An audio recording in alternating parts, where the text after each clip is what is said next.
Yaani dada nimechoka, nina kiu. Ila nimeenjoy dadangu, asante kwa kunizungusha maana ningeozea humu ndani.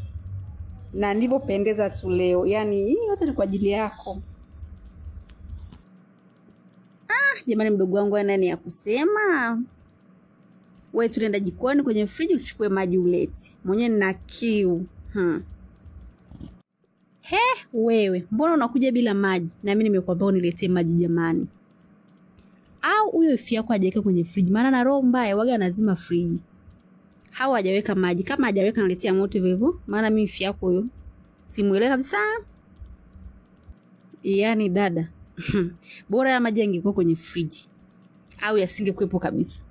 Hakuna maji. Yaani kwa kifupi maji hamna. Maji ya kunywa yameisha. Hamna maji. We, usiniambie. Jana maji ya kunywa yameingizwa ndani madumu 3. Yameenda? Naona wifi anijibu nimfuate kwanza kwa chumbani kwake. Hivi wewe, mbona hujafundishwa adabu? Unaingiaje chumbani kwangu hivyo bila kugonga?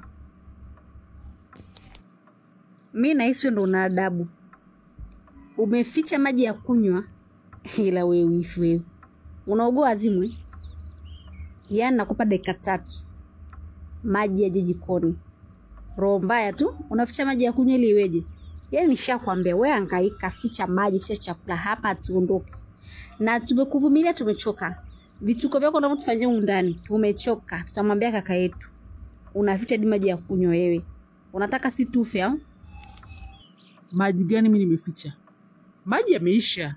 Maji gani? Mimi sijaficha maji, maji yameisha. Nifiche maji ili iweje?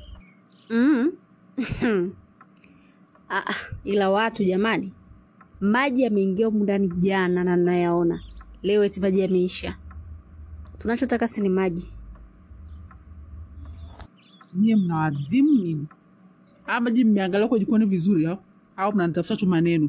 Yaani ndani ya nyumba yangu sipumui, sina amani. Sipumui. Jamani. Nimekaa chumbani nimetulia zangu nashangaa mtu ananifuata hadi chumbani maneno Jamani, kila mtu aishi kwenye mipaka yake. Sitaki ugomvi na mtu. Jizime tu data. Mume wako bado kidogo arudi. Kaa tutolee maji. Akirudi tu tutakiwasha.